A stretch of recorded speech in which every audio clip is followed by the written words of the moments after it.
Lux down the bottom lane, but that was more of a reactionary move towards Singapore Sentinels. It could be, but also, Saigon Jokers has been known to run 2 people mid, so that Ezreal could very well go mid. I remember seeing an interview from Watch here saying he wants to show the world his Skarner, and it looks like he's going to get a chance.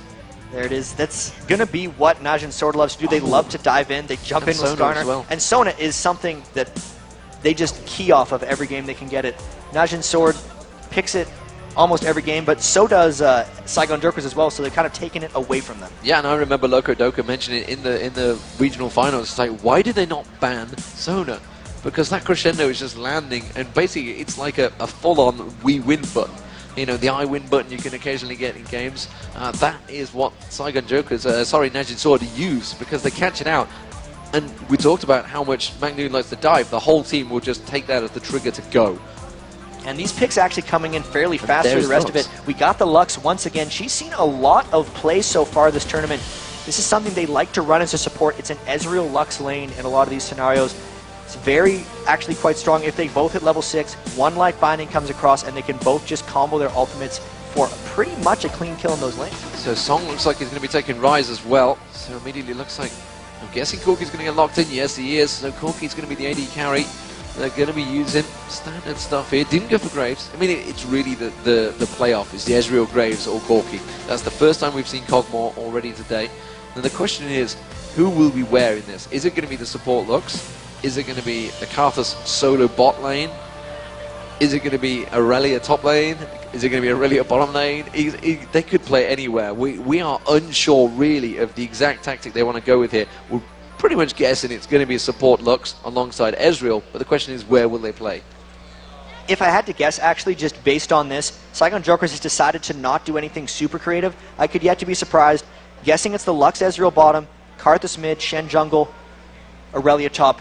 QTV, favorite champion Aurelia by far. If he can get it every game, he can. And the fact that they let him kind of last pick that, Magnoon never tried to deny it, They never banned it or anything, shows me a little bit that Najin Sword may not have done full research on Saigon Jokers because they would have been distracted with the other teams that they consider the threats. So here, Saigon Jokers pretty much getting all their favorite money champions. Karthus is Nixwater's favorite thing to play.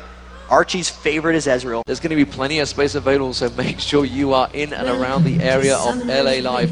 Obviously, if you're living in a different country, it could be a problem. It might be hard to get down here for the next day, but either way, I'm waiting for Saigon Jokers to see if they try anything creative or whether they're just comfortable enough on their champions to take out Najin. Najin's all 5 grouped up in this triangle brush. You can see Saigon Jokers are really playing defensively. They're trying to guard against and invade. Najin's taking a peek there. He's doing a bit of a disco dance. Najin Sword going to go up towards the blue buff, so Archie's going to spot them. Well, look at this. That's an Aurelia and a Lux in the bottom lane. And they really have a just odd setup right here because they're guarding against a blue invade. They got the pings down, but why, oh why, is Aurelia bottom lane with Lux? Why, oh why indeed. Who to we to question why?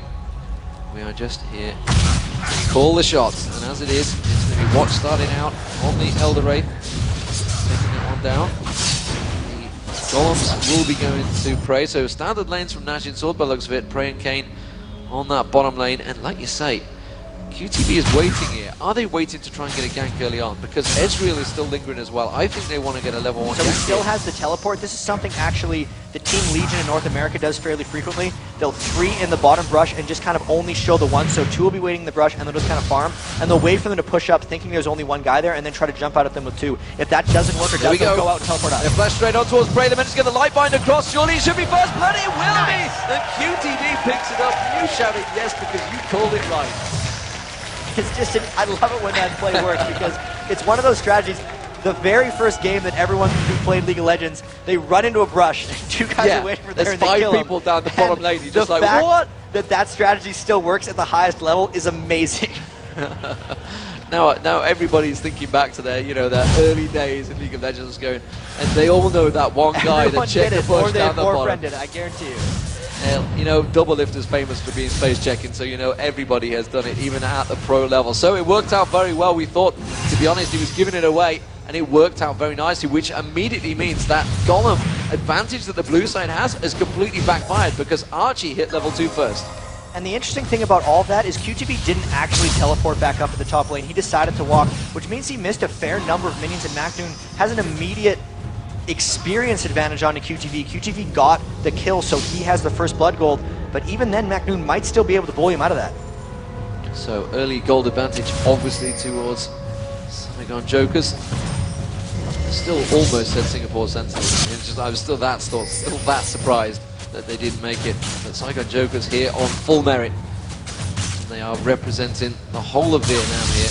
And even the Singapore Sentinels actually released a video saying they absolutely deserve to be here. They beat us, they've improved so much, and good luck. So that was a really good sportsmanship thing to see from Singapore Sentinels. And it just shows Saigon Jokers did qualify in here. They're completely legit. They won the games.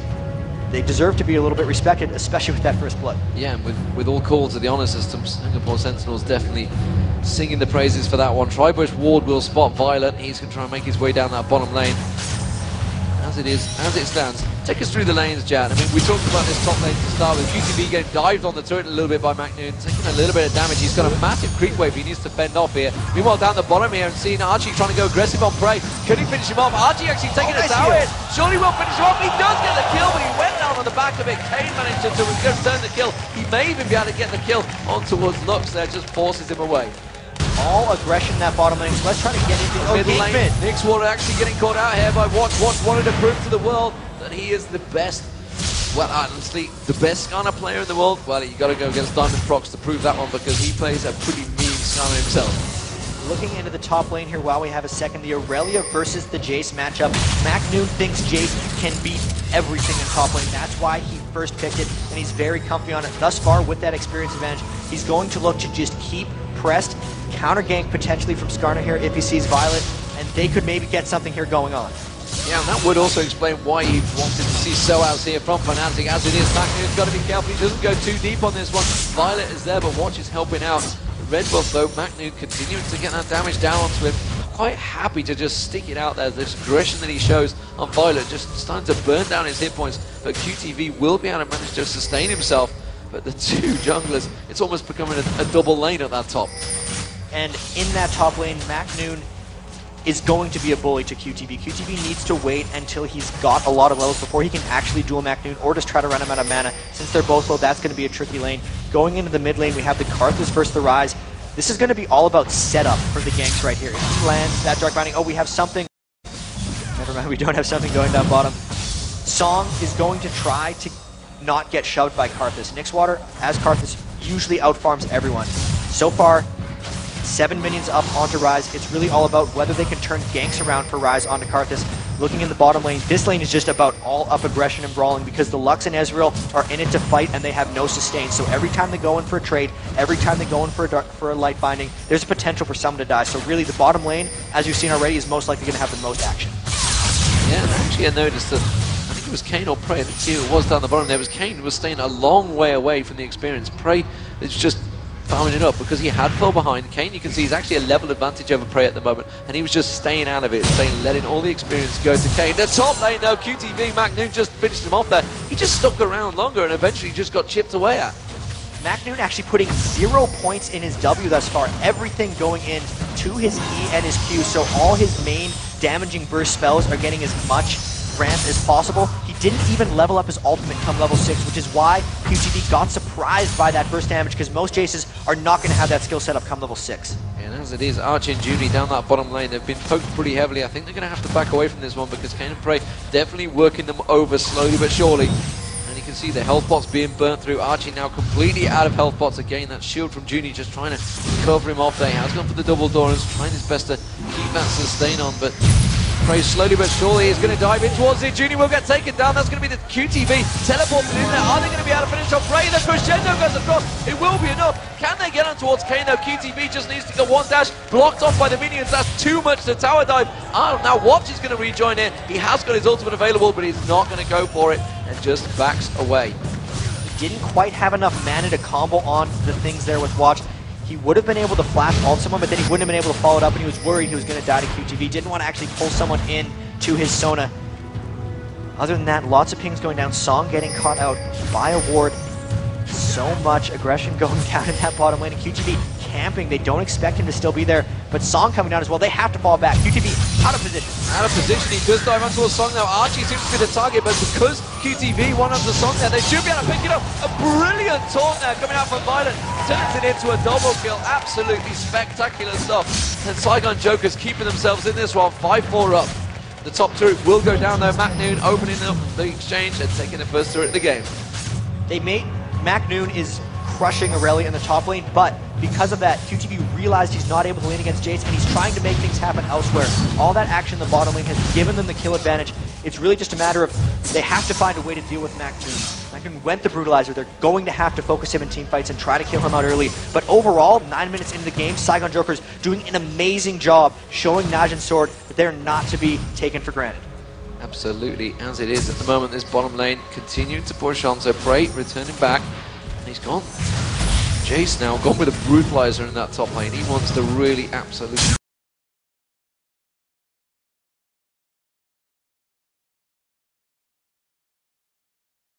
But coming down, and he's going to immediately taunt him out there. Can they finish off towards Bray? Violet went looking for it. Mac Noon joins the party though. He comes down. Can they go towards Archie? Yes, they can. Mac Noon gets one. Can they get a second? They're trying to go towards Judy. Lifeline just keeping them in this one. Judy tries to take down the minions, tries to force them away here, and they realize they're in danger of being dived on the turret. And this is actually really quite exceptional by Mac Noon. 4 points into Q, 4 points into E. He has not put a point into W or R yet this game, so he's trying to maximize his QE damage. This is something I've not seen Jason do. Maybe it's my ignorance.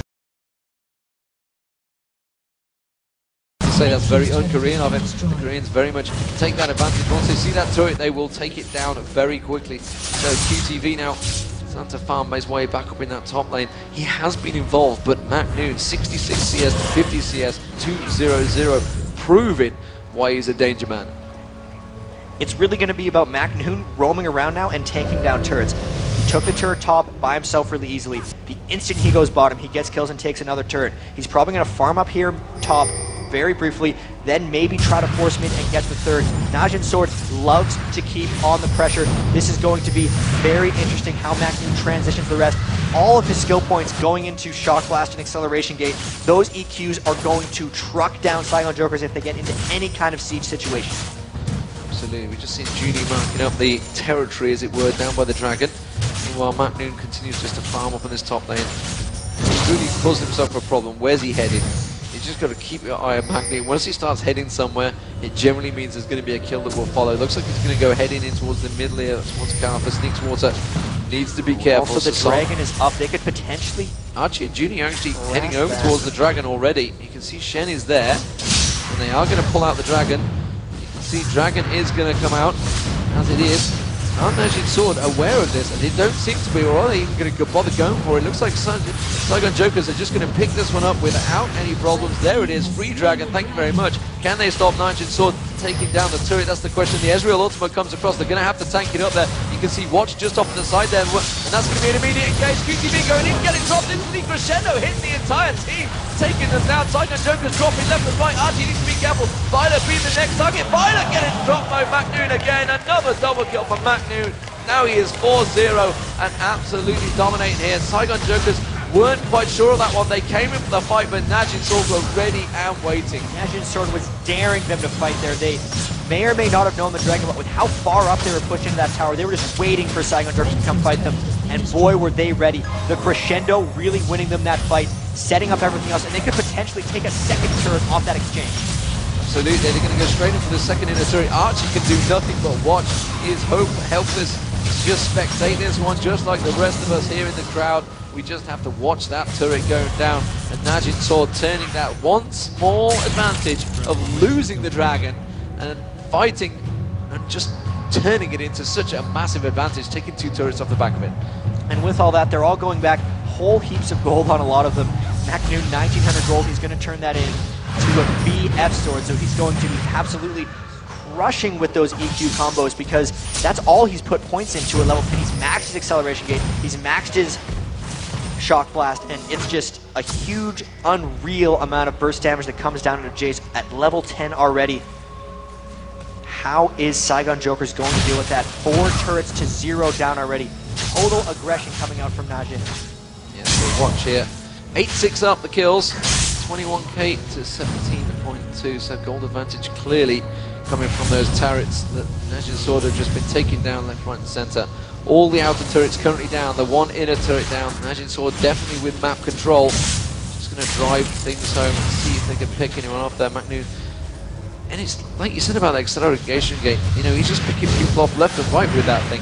It's a pain in the for I had to watch what I said there for arrows, but you know, here on the moment on the top lane we saw SOAS with it so delicately just ripping through teams at the EU regionals for Fnatic, and honestly the teams have just picked it up from there on in. You know, McNoon actually mentioned SOAS in his brief, you know, saying that it's a shame that he didn't actually get to meet SOAS here. He just, which is obviously where a lot of players have picked up Jace from. We've seen Dyrus running it as well lately.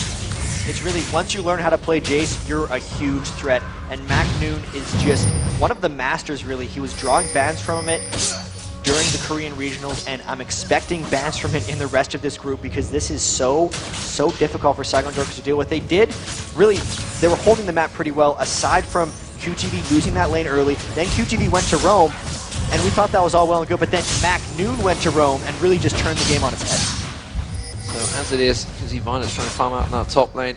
Meanwhile, Archie, he's got to be careful he doesn't get caught out here. Rise definitely feel aggressive for this one. It's one of the things that's been mentioned. Song has started to go a lot more aggressive than he used to. He used to be that passive. Oh, Violet up top. Almost Scar and Violet is definitely going to get caught out. Dropped in seconds there. And watch just popping that ulti, just hooking him in. There was no escape from that one. McNoon just picking up another assist. 4-0-2 for McNoon, 2-1-2. And you talked about this build earlier on with the boost mobility and the Oracle being built very early on.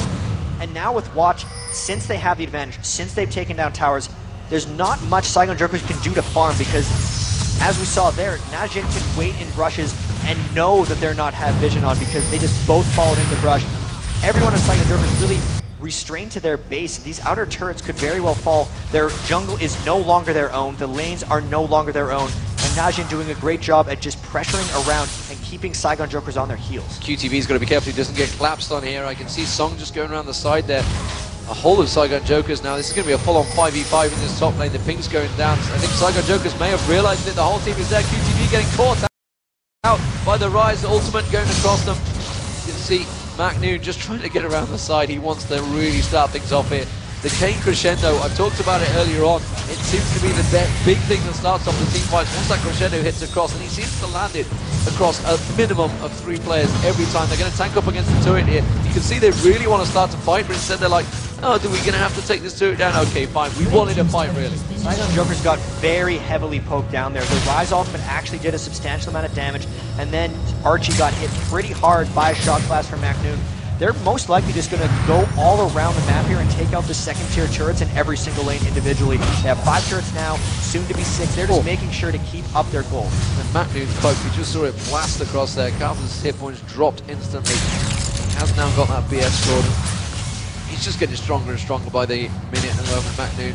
Proving really why he's so popular. He's definitely one of the fan favourites, certainly in Korea and honestly in the Western world as well. You know, he was over here in the season 2 the Riot Games World Invitational. The Riot Games World Invitational, yeah, that you guys played and obviously made famous for playing Yi. Yeah, McNoon may have beat us pretty badly. He clicked Nasus, destroyed us, picked Yi, built 4 Phantom Dancers and destroyed us. He kind of made you look silly. Sad memories. And that was the live testing team, I believe, mainly. Yeah, now that I've seen you all in the office, I'm pretty sure that's all of you guys that are all sat there. So yeah, we guys were spanked by McNoon, and you know what? It doesn't make you feel too bad when he starts doing it against other pro teams, so honestly, you shouldn't feel too bad for yourself. He has just completed that Bloodthirster 4-0 130 CS, and you know, we talked about it earlier, the CS isn't really the thing that Najin Sword go for at the moment, it's the kills. It is, and that's normally what Saigon Jokers like to do. They love to just go for kills and try to create a lot of action early. It's just Najin Swords made more action, and they're beating them at Saigon Jokers' kind of own game. Here they're going for another dragon, Global Goal getting bigger and bigger, and Saigon Jokers is too weak at this point to go for kills in a lot of situations. Yeah, they cannot get involved in this one, and they're wise not to. They're just going to sit back and farm. They're in that dangerous situation where they're group farming. So really the experience, the gold has been spread too thinly. And Archie's got to be very careful he doesn't get caught out of position. And here is a 3-man gang squad coming from Saigon Jokers. You can see they've used the gate. And Archie was well ready for it, but Watch managed to hook straight in. And that is a very dead Archie. And Watch ended up picking the kill. They weren't really that bothered. And now Bray actually picking up Judy, trying to 1v3 them here and have to back away from that one. He has got the help coming out. Song's going to come around the side. Violet's got to be careful he doesn't get caught out. Here comes Song. He's going to try and get involved. Nick Swartz could easily get caught out. The wall of the pain. Diving out towards Song. Could it be a bait? QTV going to be the target. They're just turning around. Looks, he's trying to get forced back. QTV's going to get away. The Ignite is running. Song is still there. The flash from Kane. Flash crescendo from Kane going full on aggression. The rest of his team were not with him. But Mac Noon from downtown slams it home. And that's going to be the Carthus ulti doing nothing to stop them. And Najin Sword will take the first inhibitor phase. Oh, Song got caught by Archie Desperate Ultimate just as he's about to exit. And that's going to be careful. Long-range skill shots galore, and that is a big play overall for Najin Sword.